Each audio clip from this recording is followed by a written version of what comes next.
Então você vê que esse sujeito está criando uma máquina de impossibilidades, uma máquina de impedimentos mentais. Né? É assim que você escraviza mentalmente as pessoas. No curso A Guerra sobre a Inteligência, eu vou mostrar o número desses tipos de instrumentos paralisantes que existem em circulação hoje em dia, sob o nome de filosofia, de teologia, de ciência social, um monte de coisa. Né? Tudo isso aqui chama-se estimulação contraditória, e o único resultado é dissonância cognitiva. Então, não é que os caras do Concílio Vaticano concordaram com Karl Rahner. Não, todos eles entraram num estado de dissonância cognitiva e começaram a assinar bobagem para tudo quanto é lado. Isso foi o que aconteceu. Quer dizer, note bem, eu não estou vendo isso como um problema de fé, eu não estou vendo do ponto de vista religioso, da ortodoxia. Não, eu estou vendo do ponto de vista lógico e cognitivo da inteligência humana. Esse camarada torna impossível o funcionamento da inteligência humana. E daí, se você já emburreceu mesmo, pouco importa se você é ortodoxo, heterodoxo, herege, você nem está sabendo mais o que está falando, pô. Está para lá de Bagdá, está muito doido. Por exemplo, quando o comunismo se espalha pelo mundo, tal como Nossa Senhora o anunciou em Fátima, não foi Nossa Senhora que o anunciou. É o advento histórico da exposição comunista que nos permite interpretar nesse sentido as palavras de Nossa Senhora, que em si mesmas não tem sentido nenhum. Só a profecia do acontecido, portanto. Até eu sou profeta, porque aconteceu, eu disse que ia acontecer. Pô. Até o Lula é profeta. Né? O que torna impossível qualquer previsão baseada nela. Não sei se Rahner chegou a perceber que sua própria interpretação do Evangelho, sendo ela mesma histórica, só pode ser interpretada desde uma situação concreta, variando o seu sentido conforme estejamos endividados, com dor de barriga, ou ricos, vivendo conforto e estourando de felicidade. Eu digo, mas, meu Deus do céu, se o próprio Evangelho só tem sentido à luz do que acontece, por que o que o Karl Rahner escreve seria diferente?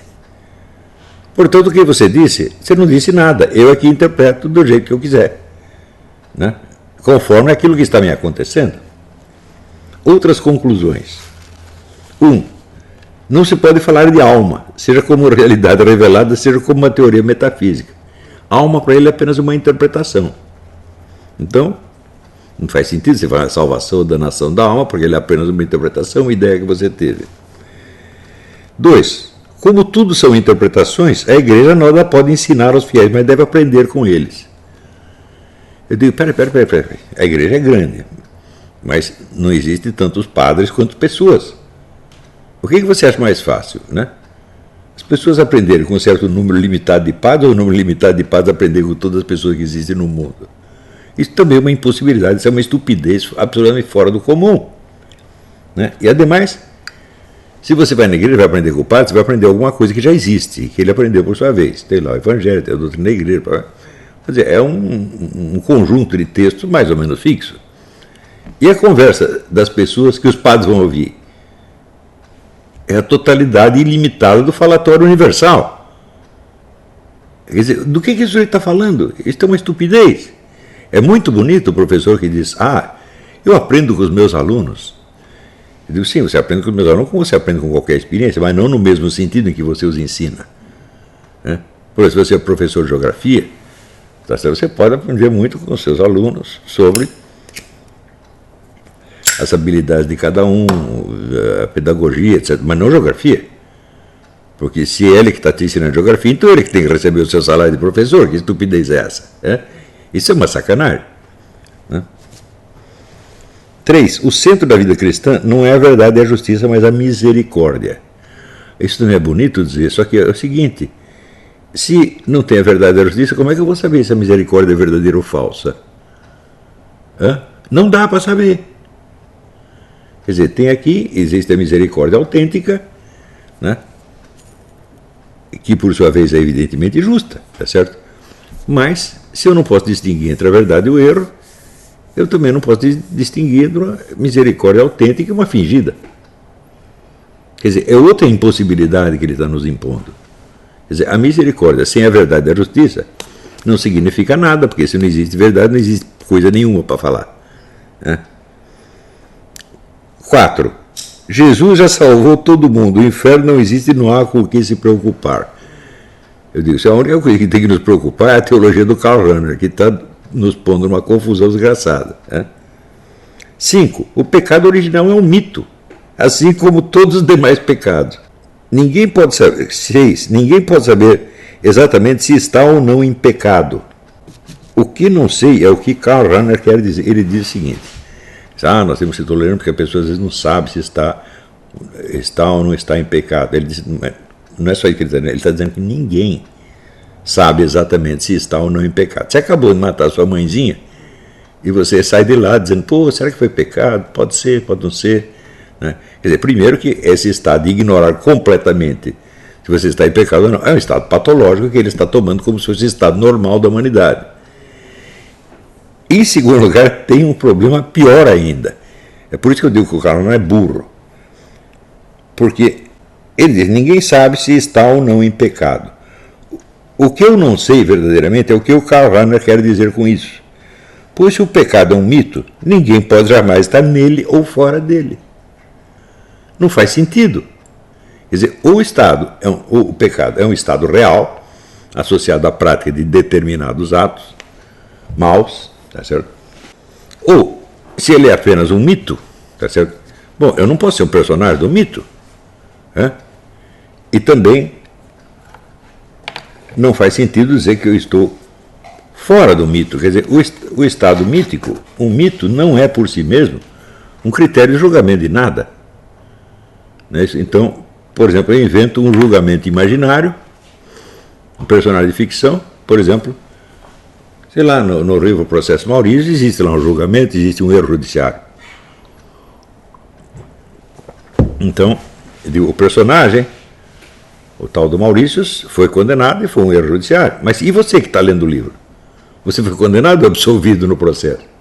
Você não foi nem condenado nem absolvido, você não é réu no processo, nem juiz, nem advogado, nem coisa nenhuma. Você é apenas o leitor de um livro. Então, se o pecado é apenas um mito, tudo que eu posso fazer com o pecado é ouvir falar dele. Eu não posso nem estar dentro nem fora dele. Quer dizer, vocês estão percebendo? Quer dizer, isso aqui é dissonância cognitiva, não é nem paralaxe cognitiva mais, isso aqui é loucura mesmo. 7. A igreja está dentro do mundo histórico e não o transcende de maneira alguma. Bom, é claro, se a igreja pode nos levar para o outro mundo, é porque alguma raiz ela tem no outro mundo. Então, essa raiz não está neste mundo. Tá certo? E está dizendo o contrário. A igreja está dentro do mundo, o mundo histórico abrange e envolve a igreja. Então, evidentemente, ela não pode salvar ninguém. Não pode levar ninguém para o céu. Eu estou até lendo aqui o livro do Fulton Sheen, Vá para o Céu. Né? Como é que eu posso ir? Como é que a igreja pode me levar para lá se ela está dentro da história? Então eu não vou sair da história nem depois de morto. 8. O aborto é perfeitamente aceitável para os católicos, assim como a comunhão para divorciados e a ordenação sacerdotal das mulheres. Em suma, pode tudo que a igreja diz que não pode, e não pode nada do que a igreja diz que pode. 9. Daí outra conclusão, ninguém é herético ou apóstata, já que todos estão dentro do sentido da história, quer dizer, basta estar. Ou seja, basta existir para você não poder ser um herético nem um apóstata. Daí um comentário, é bom para o Karl Rahner, não é mesmo? 10. A escritura tem o primado sobre a tradição, como já dizia Lutero. Então você vai dizer, isso é herético. Eu digo, não, antes de ser herético, isso é de uma estupidez fora do comum, dentro do quadro. Quando Lutero dizia, Lutero era errado, mas fazia sentido o que ele está dizendo. Dá para entender o que ele está dizendo. Por quê? Lutero acreditava que a escritura tinha um sentido próprio, que foi revelado. Então ele diz, não, isso aqui é mais importante que a tradição. Eu digo, bom, não é, mas o que você está dizendo não é errado, mas não é absurdo. Mas o que o Karl está querendo dizer é o absurdo dos absurdos. Por quê? A escritura tem o primado sobre a tradição, mas não sei que raio de primado pode ser esse, já que a escritura não tem outro sentido senão o das interpretações que recebe, e que ele dá esse sentido permanentemente, e mudança justamente da tradição. Como é que uma coisa que tem o primado sobre a outra depende da interpretação que esta outra lhe dê? É melhor que eu dizer, eu mando em você, mas isso depende de como você interpretar o que eu estou dizendo agora mesmo. Você está entendendo? Então,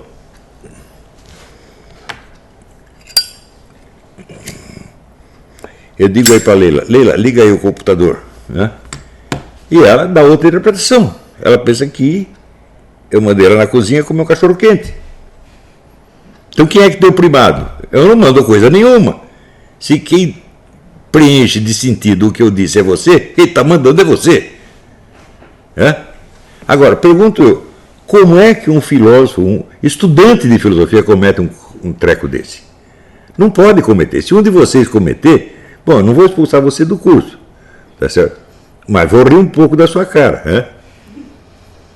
Agora, tem aqui um filósofo de envergadura universal, o novo Santo Tomás de Aquino faz uma dessa na nossa frente e pretende ser levado a sério.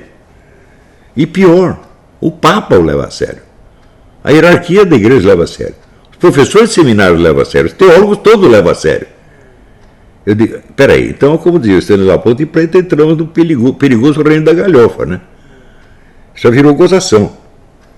Algumas dessas conclusões foram subscritas informalmente pelo Concílio Vaticano II e outras estão sendo postas em prática agora mesmo pelo Papa Bergoglio. De onde você acha que ele tirou a ideia de que os divorciados podem ter acesso à comunhão? Do Karl Rahner. Agora você vê, todo mundo ouviu falar de Teilhard de Chardin. Porque Teilhard de Chardin está ligado à teoria da evolução, teve aquele filme sobre o julgamento do macaco, teve muita conversa popular a respeito disso, e isso não é só um tema de discussão de teólogos, é um tema de interesse universal. Mas estas coisas que o Karl Rahner está falando é só para teólogo, para padre, para sacerdote. Então isso fica lá dentro. O povo não ouve falar, não sabe, não tem a menor ideia do que é Karl Rahner, e esse é o autor da bagunça inteira. Né? Então algumas das conclusões foram subscritas, mas todas elas partem de uma inversão originária. O transcendente é transcendente em si mesmo e, como tal, absolutamente superior, independente do imanente. Imanente é o que está aqui, transcendente é o que está lá. O transcendental, ao contrário, só pode ser transcendental em função do conhecimento humano. E o que é o transcendental? São aquelas pré-determinações que demarcam o orbe da minha possibilidade de experiência, da minha. Portanto, ele é definido pela minha forma. Ele é transcendental só em relação a mim, ao meu conhecimento. Agora, quando se diz que Deus é transcendente, Deus não é transcendente em relação ao nosso conhecimento. É em relação a todo o universo, incluindo a parte conhecida e desconhecida. É uma coisa completamente diferente. O transcendental só pode ser transcendental em função do conhecimento humano, cuja forma e limites o definem. Dito de outro modo, transcendental em vez de transcendente, o Deus de Karl Rahner é apenas uma suposição que construímos com base na nossa ignorância, e que, a rigor, não pode ser sequer confirmada ou desmentida pela tal evolução da consciência, já que esta é provisória e eternamente autorrevogável. Donde se conclui, sem margem de erro, que, no fim das contas, a teologia de Karl Rahner, tal qual a epistemologia do desconstrucionista, que nós estudamos umas horas atrás, não diz absolutamente nada. Só cria uma confusão dos diabos. Então, para mim, este é o escândalo dos escândalos. Não no sentido religioso da coisa, não no sentido de que é uma heresia, sem sombra de dúvida, mas é como dizer, já não se faz heréticos como antigamente, meu Deus do céu. Né? Se você comparar esse camarada com Lutero, Lutero é o gênio dos gênios, esse cara é um jumento, porra. Como é possível uma coisa? Como é possível alguém levar a sério isso, até para escandalizar-se? Né? Se você quer me escandalizar, meu filho, inventa alguma outra coisa. A única coisa que ele está me mostrando é a sua confusão mental, a sua burrice. Se você pretende ser herético, mas não é. Olha, se quer escandalizar alguém, então você tem que ser o Nietzsche. Né? Nietzsche dizia coisas horríveis a respeito de Jesus Cristo, da Virgem Maria, da igreja, etc, etc. E escandalizava mesmo, mas as coisas que Nietzsche dizia faziam sentido. São erradas, são falsas, mas fazia sentido. Não, o que esse cara não faz sentido nenhum.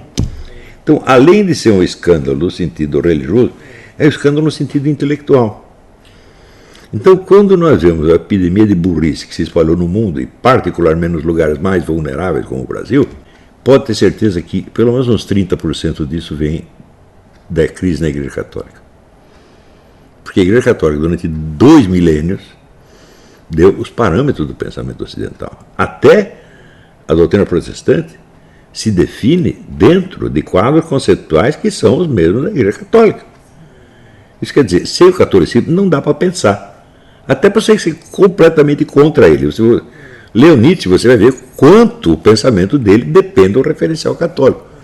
Se lê René Descartes, essa aqui inaugura o pensamento moderno, portanto anti-escolástico, ele está todo baseado na escolástica.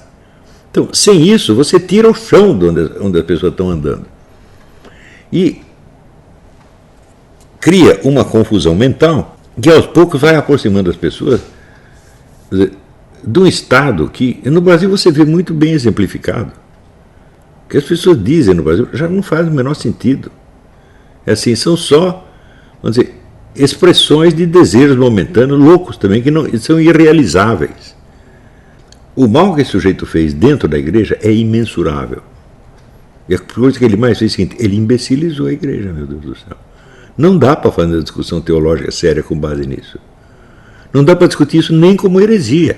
Se chegam a comparar isso a Santo Tomás de Aquino, então eles perderam totalmente o senso das proporções. Não precisa ser um católico para dizer isso, é só examinar do ponto de vista filosófico e dizer, não, isso aqui não se sustenta, isso não dá nem para começar uma conversa. Agora, em Kant já existem coisas assim, em Hegel também, e no próprio Heidegger. Mas o Karl Rahner, de certo modo, ele pegou a parte, a absurdidade dos três, juntou e encarnou. Baixou os três Exu e o velho começou a dizer besteira aí. Tá? Então, é assim, gente. Não esqueçam do meu curso A Guerra contra a Inteligência, o que estão fazendo para imbecilizar você, no qual, claro, você já adivinhou, o Karl Rahner teve uma contribuição substantiva, tá certo? E a ordem jesuítica que acompanhou ele também, e os papas que o toleraram também, e o papa que segue o ensinamento dele mais ainda do que todos. Então quer dizer que a tendência imbecilizante não vem só da onde a gente imagina. E note bem, logo no começo dessa série sobre a ideologia multicultural, eu disse, as fontes dela não são ideologicamente coerentes ou uniformes. É uma multiplicidade de agências diferentes que foram todas sintetizadas, não ideológicas, não numa ideologia de conjunto, mas numa estratégia.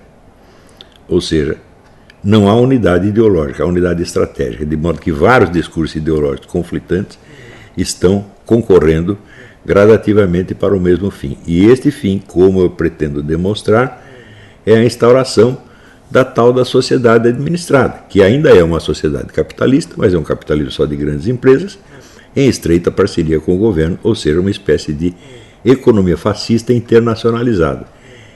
E para isto é que a esquerda mundial inteira está trabalhando. Eu digo, mas que bando de trouxa! Eles estão assim, implantando a vitória total e final do capitalismo. Estão colocando um capitalismo indestrutível. Uma vez montada a sociedade administrada, como é na China, meu Deus, derrubar isso só Deus. E os caras estão todos colaborando com isso, alguns achando ainda que estão libertando o proletariado. Então, você vê que quando eu falo a guerra contra a inteligência, não é só que estão baixando o QI das pessoas, não, estão endoidando mesmo. Tá bom? Então,